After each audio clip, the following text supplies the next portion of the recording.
My name is Shirley, and I just graduated from State Community College last month. I got through school on a full scholarship, which was a good thing because my parents made it clear from day one that they weren't going to help me financially. That was fine by me. I didn't want to be a burden. So I got a job at The Grind, a coffee shop near campus, and worked there throughout my 4 years of college. I managed to save enough to buy myself a decent laptop for studying and a new phone when my old one died. What bothered me, though, was watching my parents help my older sister, Janet, every time she visited. Janet's been married to her husband, Greg, for 5 years, and they have 2 kids, Tommy, who's 4, and little Sarah, who just turned 2. Whenever Janet showed up at our house with the kids in tow, my parents would slip her some cash. "Here's a little something for groceries," Mom would say, pressing bills into Janet's hand. "Buy those children some new clothes," Dad would add, reaching for his wallet. After this happened for the 3rd time in a month, I finally asked Mom about it when we were alone in the kitchen. "How come you guys help Janet out with money, but you've never offered to help me with anything?" I asked, trying to keep the hurt out of my voice. Mom's face hardened. "Janet has children to take care of, Shirley, you only have yourself." End of discussion. When graduation day finally came, my parents threw a party at our house. I should have been happy, but I knew they'd just use it as another opportunity to show off what supportive parents they were. "We'll handle everything," Mom said, "you just focus on enjoying your big day." I later found out handling everything meant using the $500 I'd been saving for 2 months to pay for the party. They invited all our relatives and their friends from church, and spent the whole evening soaking up compliments. "You two have done such a wonderful job with both your girls," my Aunt Marge gushed. "The way you support them is just amazing," added my dad's friend from work. I stood there with a fake smile plastered on my face, biting my tongue to keep from telling them all the truth. Near the end of the party, as people were starting to leave, my Uncle Pete cornered me by the punch bowl. "So, Shirley, what's next for you?" he asked. "Got any plans now that you've got that degree?" "I'm planning to get a job and rent my own place," I said. Before I could continue, Mom swooped in, putting her arm around my shoulders. "Oh, Shirley doesn't need to rush into renting," she said in that sweet voice she used when she wanted to impress people. "She can stay here with us for now, save on rent." I turned to look at her, surprised. This was the first I'd heard of this offer. "That's so generous of you, Linda," Uncle Pete said to Mom. "Rent is through the roof these days, it's so hard for young people to get started." The next morning at breakfast, Mom and Dad brought it up again. "We meant what we said last night," Dad said, buttering his toast. "You can stay here while you're looking for work. No need to waste money on rent right now." Thanks," I said, "I'll think about it." And I did think about it while job hunting. I sent out dozens of resumes and got a position at Merchant Trading Company pretty quickly. It was entry-level work, mostly data entry and answering phones, but it was a start. The problem was, my starting salary of $2,800 a month wouldn't get me the kind of apartment I wanted. Everything in my price range was way out in the suburbs, which would mean a 2 to 3 hour commute each way. Meanwhile, my parents' house was a 15-minute walk from my new office. After crunching the numbers, I reluctantly told my parents I'd stay with them for a while. "That's wonderful, honey," Mom said, giving me a hug that felt genuine for once. For about 2 weeks after I started my new job, things were different. Mom made my favorite meals. Dad asked about my day when I got home. I actually started to think maybe they'd finally begun to appreciate me. Then I got my first paycheck. "Shirley, we need to talk," Dad said that evening at dinner. Mom nodded in agreement.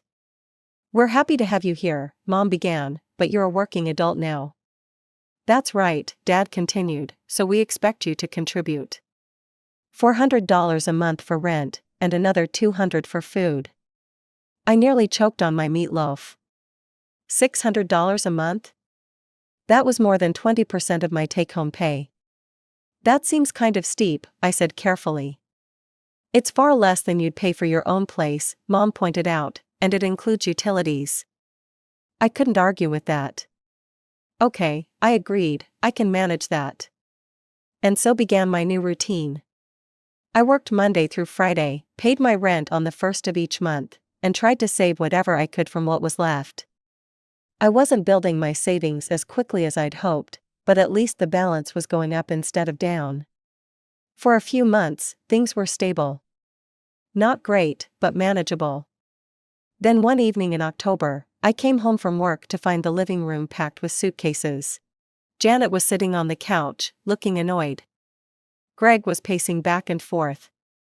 Tommy was running in circles around the coffee table, and Sarah was crying in my mother's arms.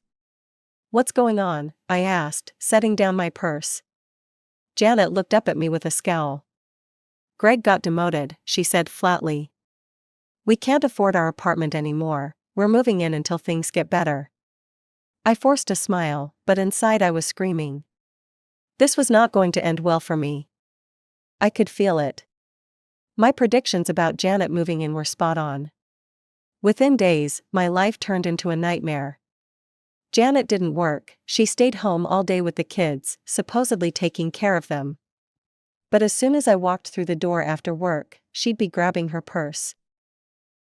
"Oh good, you're home," she'd say, already halfway out the door. "Tommy needs help with his coloring book, and Sarah just woke up from her nap." Before I could respond, she'd be gone, dragging Greg along to meet friends or go shopping. Sometimes they wouldn't come back until after the kids were asleep. The first few times, I didn't mind. I love my niece and nephew, despite everything. But after 2 weeks of this routine, I was exhausted. I'd work all day, then come home to babysit until bedtime. My own chores, laundry, meal prep for the next day, even showering, got pushed till late at night when I was already dead on my feet. One evening at dinner, I finally spoke up. "I can't keep watching the kids every night," I said, pushing my food around on my plate. "I'm really tired after work." The table went silent. Then Janet scoffed. "Are you serious right now?" she said. "You think you're tired? Try being a mom." Dad put down his fork. "Surely, family helps family, that's what we do." I looked at them incredulously. "Then why don't you guys watch the kids sometimes?" Mom shook her head. "We're too old to be chasing after little ones all evening." For the next month, nothing changed. I kept babysitting, kept working, kept paying my rent.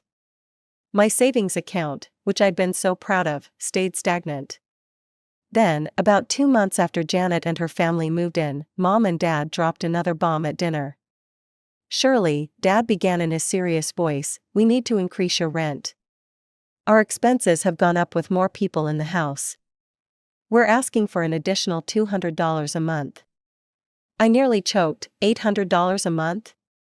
That's almost a third of my paycheck. "It's still cheaper than renting your own place," Dad pointed out. I looked around the table at my sister and her husband. "How much are Janet and Greg paying?" Silence. Mom and Janet exchanged a quick glance.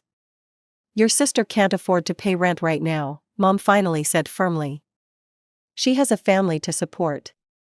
You're single with no responsibilities, you need to help out more." Something inside me snapped, but I held it together. "I see," was all I said. That night, I started searching online for apartments near my work. The cheapest decent one-bedroom was $1,500 a month, plus utilities. With my current salary, it would be tight, but I could make it work if I was careful. The problem was the upfront costs, first and last month's rent, security deposit. I'd need at least $4,000 to move in. I decided to hunker down and save aggressively. No more coffee shop visits, no more takeout lunches, no more new clothes. Every spare penny would go into my escape fund. But the universe, or more accurately, my family, had other plans. A week later, the washing machine broke down. Mom came to my room that night, looking apologetic. "Shirley, I hate to ask, but we need a new washing machine. With 5 adults and 2 kids in the house, we can't go to the laundromat. Could you lend us some money? We'll pay you back, I promise." I spent $700 on a new washing machine. Not top of the line, but decent. A month later, when I casually mentioned the loan to Mom, her expression changed instantly. "Are you really asking your parents to pay you back?" she said, eyes narrowing. "After everything we've done for you?" "But you said." "I can't believe how ungrateful you've become," she interrupted. "We raised you, fed you, put a roof over your head." I retreated, feeling like I'd been slapped. So much for that money. The hits kept coming. Next, it was the living room furniture, which had been destroyed by Tommy and Sarah. Crayon on the sofa, juice spilled on the armchair, mysterious tears in the upholstery. "Thanksgiving is coming up," Dad reminded me. "The whole family will be here. We can't let them see the living room like this." Another $1,200 gone. Then it was a new coffee maker, $150, a microwave oven, $200, and a dishwasher, $500. Each purchase was supposedly urgent, each one promised to be the last thing they'd ever ask for. My savings dwindled. Instead of growing toward my $4,000 goal, my account balance was shrinking. Every time I checked it, my heart sank a little more. Then December arrived, bringing cold weather and a new crisis. "The roof is leaking," Dad announced one morning. "If we don't fix it before spring, the whole house could flood when the rains come." "How much will it cost?" I asked, already knowing where this was going. "About $3,000, Mom said. "We know it's a lot, but it's urgent." $3,000. Almost everything I had left. But what choice did I have? It was their house, but it was my home too, at least for now. "Fine," I said, writing them a check with a shaking hand, "but I really can't afford any more big expenses." "Of course, honey," Mom said soothingly, "this is the last thing, I promise." Dad nodded. "We'll get the contractor out here next week." But the contractor never came. When I asked about it, Dad mumbled something about scheduling difficulties. Mom changed the subject whenever I brought it up. Then came the Saturday morning that changed everything. I woke up late, enjoying my day off, and wandered downstairs to find suitcases by the front door. Mom, Dad, Janet, Greg, and the kids were bustling around, packing the car. "What's going on?" I asked, still half asleep. Mom looked startled to see me. "Oh, good morning, sweetie, we're going on a little trip." "A trip? Where?" "Florida," Dad said cheerfully. "Our friends have a guest house there. We're staying for 2 weeks, through Christmas." "Where did you get the money for a Florida vacation?" I asked, though I already knew the answer.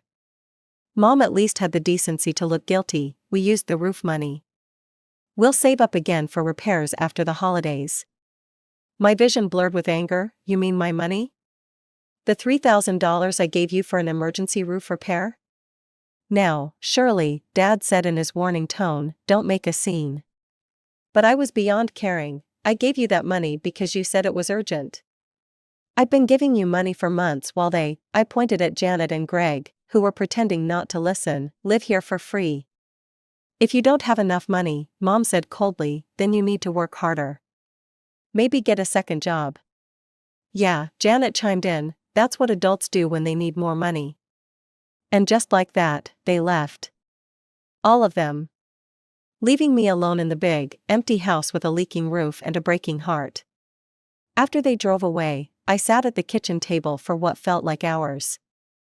The house was quiet for the first time in months. No kids screaming, no Janet complaining, no parents guilting me into something. Just silence. In that silence, everything became clear. This would never stop. They would keep taking and taking until there was nothing left of me, not my money, not my energy, not my self-respect. I pulled out my phone and scrolled through my contacts until I found Lisa, my friend from work. She had mentioned a few weeks ago that her sister was looking for a roommate. "Hey, Lisa," I said when she answered. "Is your sister still looking for someone to share her apartment? Can I get her number?" Lisa's sister, Megan, lived in an apartment just 2 blocks from my office. Perfect location, reasonable rent. I called her immediately. "Lisa told me all about you," Megan said after I introduced myself. She says you're super reliable and clean. I'd be happy to have you as a roommate. The next morning, I called a moving company and booked them for same-day service. Then I walked through the house, making a list of everything I'd purchased with my own money: the washing machine, the living room furniture, the coffee maker, the microwave, the dishwasher. "Hello," I said when the moving company answered. "I need to move some furniture and appliances today." "Yes, it's somewhat urgent." They arrived 2 hours later. By evening, everything I'd bought was installed in Megan's apartment. She was thrilled. "This is amazing," she said, running her hand over the new sofa. "My place was so empty before." "Glad it works out," I said, arranging my clothes in my new closet. That night, I slept better than I had in months, maybe years. My new room was small but clean, with a window overlooking a little courtyard. More importantly, it was mine. For the next 2 days, I went to work, came home to my new apartment, and enjoyed the peace. I didn't tell my parents I'd moved out. What would be the point? Then, 2 days before Christmas, my phone buzzed with a text from Mom. "We'll be home tomorrow afternoon. Please have dinner ready, nothing fancy, just something warm." I laughed out loud. They still thought I was their personal chef, maid, and ATM. The next day, I left work early and went back to my parents' house one last time. I ordered food from a cheap Italian place nearby: pasta, salad, garlic bread.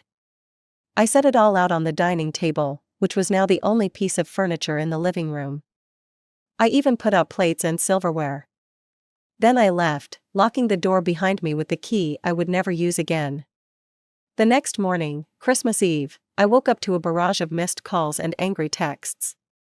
From Dad: "Where is all the furniture? Call me now." From Mom: "What have you done? Call me immediately." From Janet: "You are such a selfish bastard, Mom is crying because of you." I silenced my phone and made myself a cup of coffee in the new coffee maker. At 10 a.m., after I'd had breakfast and a shower, I finally called Mom.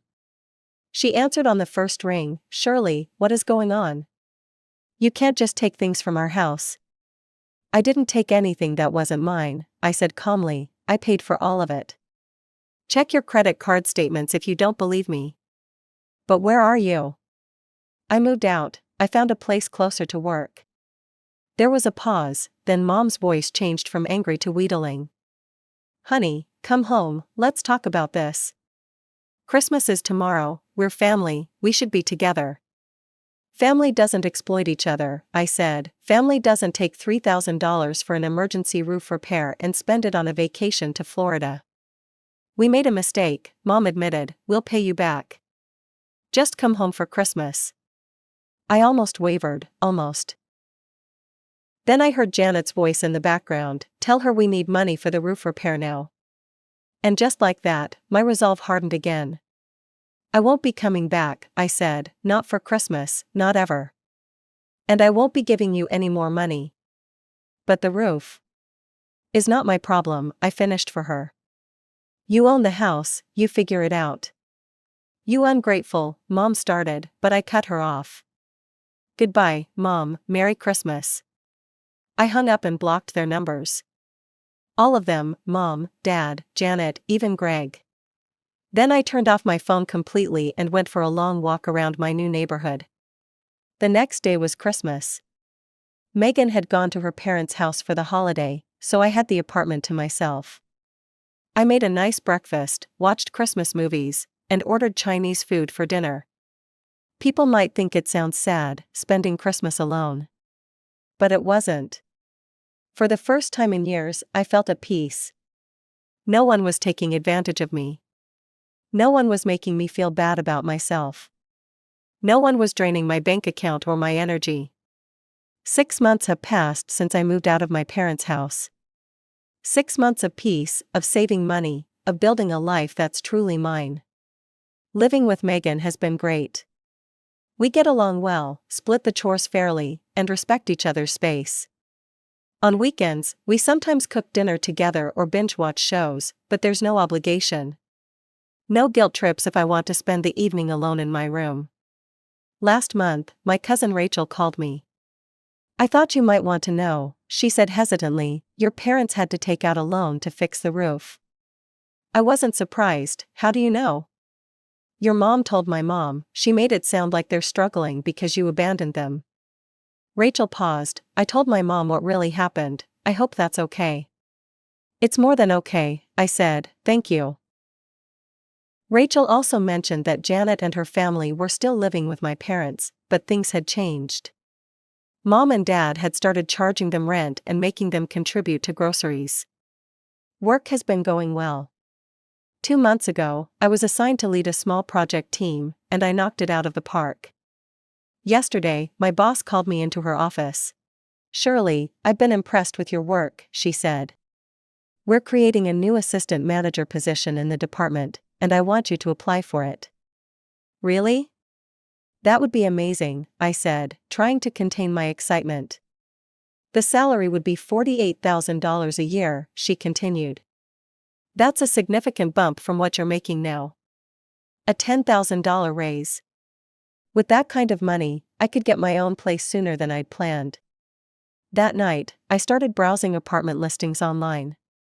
Nothing too fancy, just a small one-bedroom within walking distance of work. I found a few in my price range, all with June or July availability, perfect timing if I get the promotion. I've also been researching interior design. Nothing expensive, just ideas for making a space truly my own. I've started a digital mood board with color schemes, furniture styles, and organizational hacks. I'm thinking light blues and grays with yellow accents, minimalist furniture, lots of plants.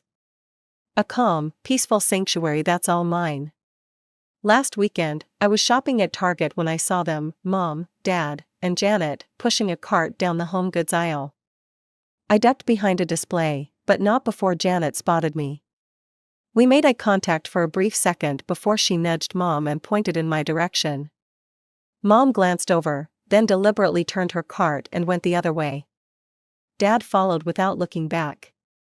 It stung a little, I won't lie. But then I remembered all those months of exploitation, all that money they took from me, and the sting faded. They made their choice, and I made mine. I saw them again 2 weeks ago at the grocery store. This time it was just Mom and Janet. They were arguing over something in the cereal aisle. I walked past them with my basket, and neither of them acknowledged me. I didn't approach them either. What would be the point? My Aunt Marge called me the other day. She's Dad's sister and has always been more reasonable than the rest of the family. Your parents are struggling with the loan payments, she said. They've been asking around the family for help. I hope no one's giving them money, I replied.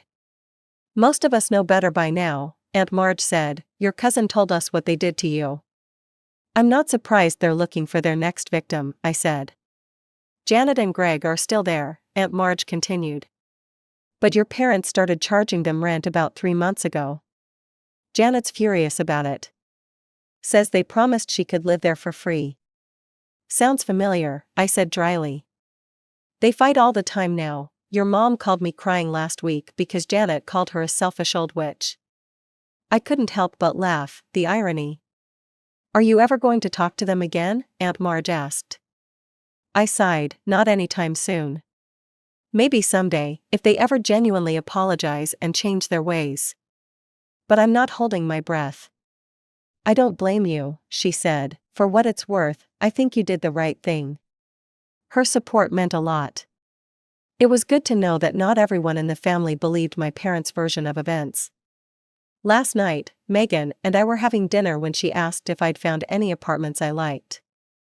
A few, I said. I'm waiting to hear about that promotion before I make any moves. I'll miss having you as a roommate, she said.